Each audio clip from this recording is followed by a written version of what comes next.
portion of the show. And the first thing we're going to talk about is PFL 1, which means the very first event for the 2024 regular season for the Professional Fighters League this year. The first event kicking off April 4th. So this Friday, San Antonio, Texas, at the Boeing Center. We're not going to talk about every fight on this card. We're only going to talk about the 4 fights on the main card. So do you want to start us off in the women's flyweight division, Mark? Yeah, I just realized we did not get picks from Omar to share, which we definitely should have done. But, oh well. But yeah, I'll just mention quickly this PFL card. You can already see it if you look at the upcoming schedule here for the PFL. Now that they have the depth of the Bellator roster to work with, these cards already look better. They are some solid cards. There's actually a very good one coming up. But even this on this undercard, you have Lucas Brennan, who has looked very solid in Bellator. You have Kana Watanabe fighting Shauna Young. Steve Mowry and Oleg Popov is a good fight. Tyler Santos, who they picked up when she got oddly released from the UFC. She's fighting Lara Joanne on this card. Another ex-UFC fighter, Blagoy Ivanov. He's fighting Sergey Bilostini.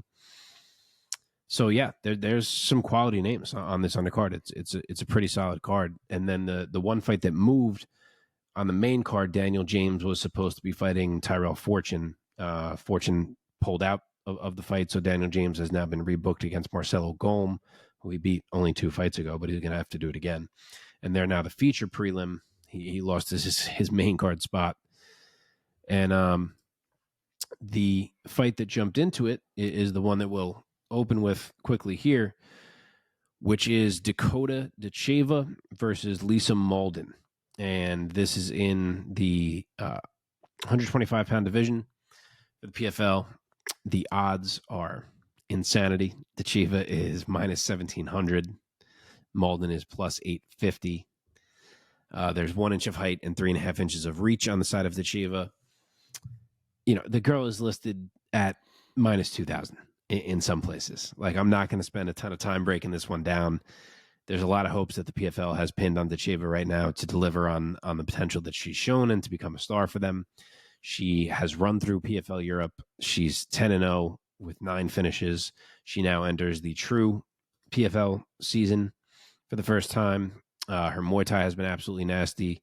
She'll have to deal with a wrestler here, which I guess is the X factor in this fight. If you ever wanted to try to create a reason why you want to touch that plus 850 line for Mauldin and hope that something crazy happens. But I'm certainly going to go with Ditcheva. I will say round 2 TKO, maybe a knee is what starts it. When Mauldin is looking for a takedown and Ditcheva can catch her. Hey, real quick shout out. Opening this PFL card is a fighter named Ty La Polona Johnson, who I just announced at APFC 9 back in November. He won the he won the APFC flyweight title. And he was going to defend it this weekend because this weekend's APFC 10. Oh, wow. But he had to pull out because he got signed by the PFL. Wow. So he had to vacate his APFC belt. Wow. Dope. Pretty dope. Not flyweight, I'm sorry, featherweight. Anyway, let's go on to the next one. Which fight are we talking about now? Liz. That's right. Liz Carmouche and Juliana Velasquez 3. Is it Velasquez or Quez? Velasquez, I feel like they Velasquez. say. Now you have me fucking questioning it, though. I don't know.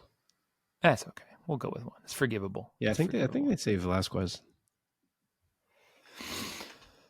So these two ladies have fought not once but twice before. This will be their 3rd time squaring off against one another, but their first time doing it under the PFL banner here this coming weekend. Let's see. We have Liz Carmouche, really needing no introduction to MMA purists, Strikeforce veteran, Invicta veteran, Bellator veteran, and of course UFC veteran. Now fighting for the PFL.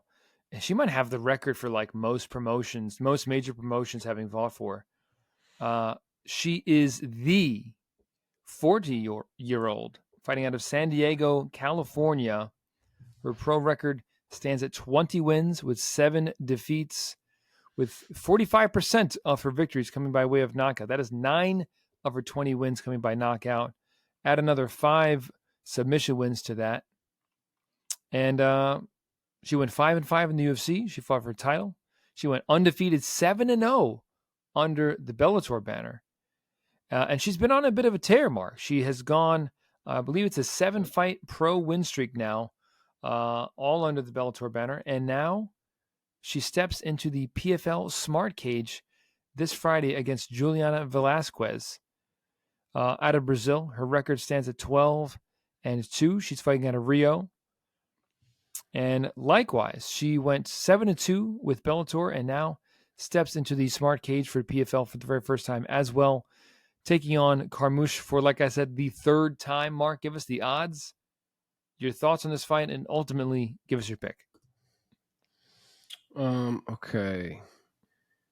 I'm sorry, bear with me just 1 second. I had to answer something here. And we're good. Okay. So the favorite is Liz, as you may expect. She is minus 245. Juliana is plus 185 on the other end. 2 inches of height and 1.5 inches of reach for Velasquez. And I basically know these measurements by heart at this point because this is the third consecutive time that Velasquez is fighting Liz Carmouche. I don't know if I've ever been more confused by a fight booking in my life than this one. Juliana got finished by Liz by TKO in round 4 in April of 2022. Okay, it was a bit of a controversial stoppage. We'll give her a chance to run that back. She gets that chance in December of 2022, and this time she is decisively beaten and armbarred in round 2. She has not fought since, and the PFL is like, you know what we should do? Let's make Liz beat her a third time. So I don't understand it. I really hope Liz wins. I don't, it would suck for her to, enter the PFL now and lose to a girl she's already proved she's better than twice. I am going to pick her again, like I have done every time, including the first time when she was an underdog. Juliana has not proven that she can stop the wrestling. I don't see what would have changed. I know Liz is 40, which is a little bit of a wild card here, but she looks, obviously you just mentioned the run that she's on. She still looks good as ever.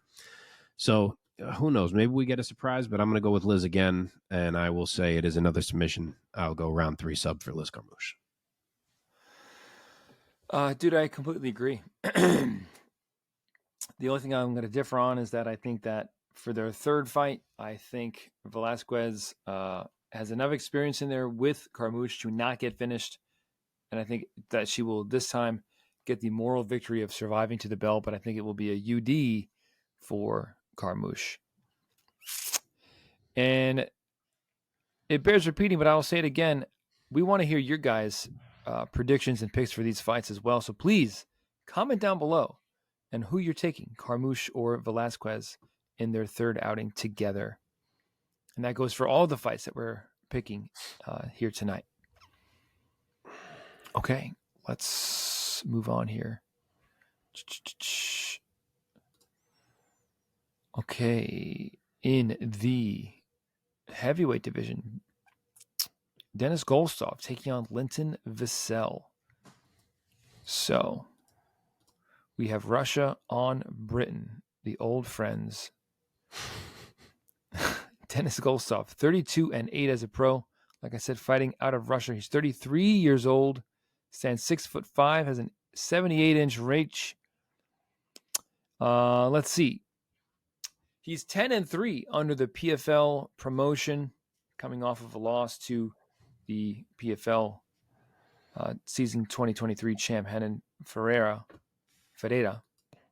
Taking on Linton Vassell this time in the first event for 2024, the Big Swarm, the 40-year-old fighting out of the UK. He's 24-8 as a professional. He went 12-5 with Bellator, and now he steps into the PFL Smart Cage for the first time. Mark, give us your thoughts and your pick.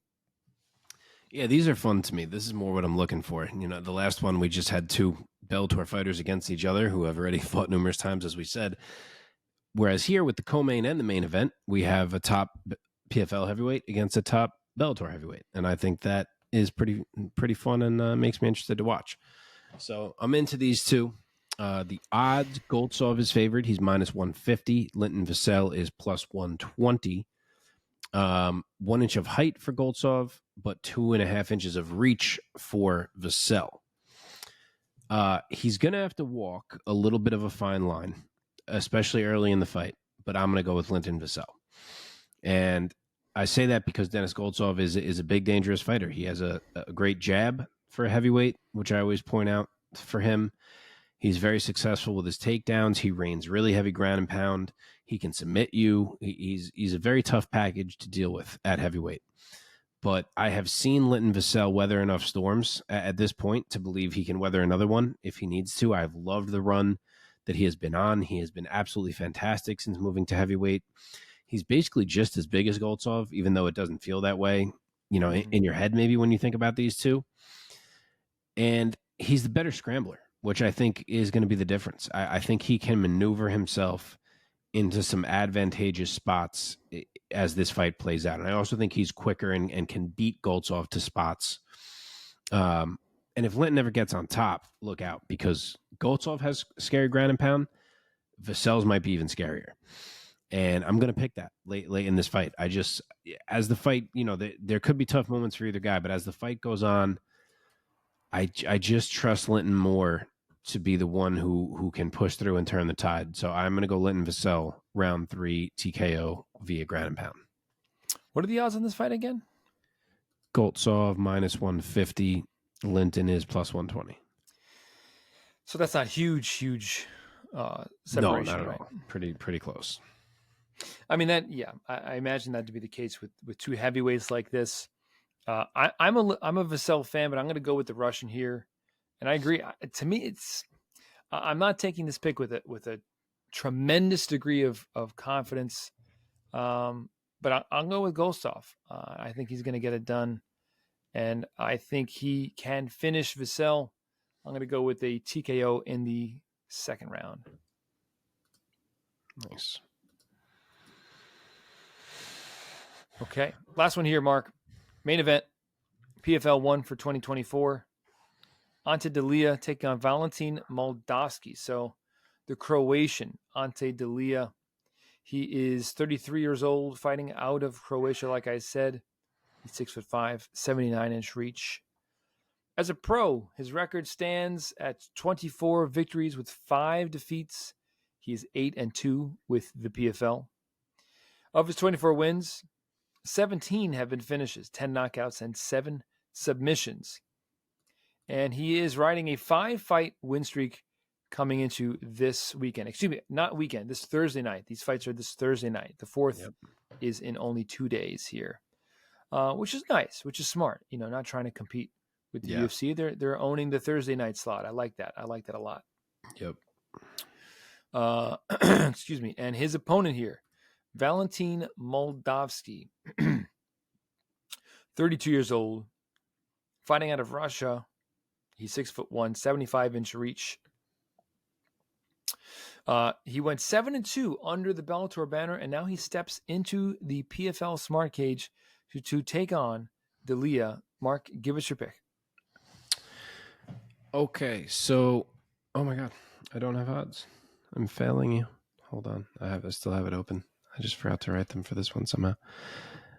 Okay, so Moldavsky is the slightest of favorites at minus 120, and Delija is actually minus 105, so no one is even plus money for this fight. So we're basically talking about a pick 'em here.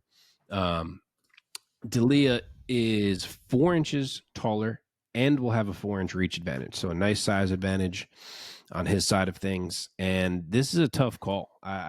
As I've thought about this fight, I've found ways to talk myself into both guys. On one side, I've considered that Valentin Moldavsky may just be too fast for Delija, and we may get like an in and out type of performance from him. One where Delija can't really find him too often to hurt him. There's not a ton of wrestling, and Moldavsky just kind of stays, as I said, in and out and wins behind the crisper boxing. I do think that's a possibility. Delija is not the fastest of heavyweights. But then on the other hand, You have the size of Delija that I just mentioned, the big finishing ability of Delija contrasted against the mostly non-finishing ability of Moldavsky. And when you factor in that Moldavsky has been beaten by both Ryan Bader and Linton Vassell recently, it's not all that hard to say, you know what, I'm just going to trust the bigger, more dangerous guy here. So I don't know. I'm torn. Nothing would really surprise me either way, but I think I'm going to choose to hang my hat on the fact that I'm not sure that Moldavsky packs enough pop to keep Delija off him.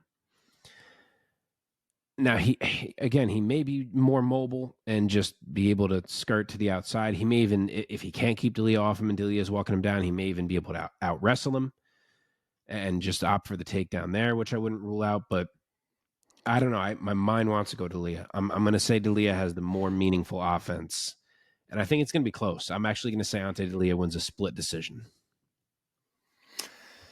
Very interesting.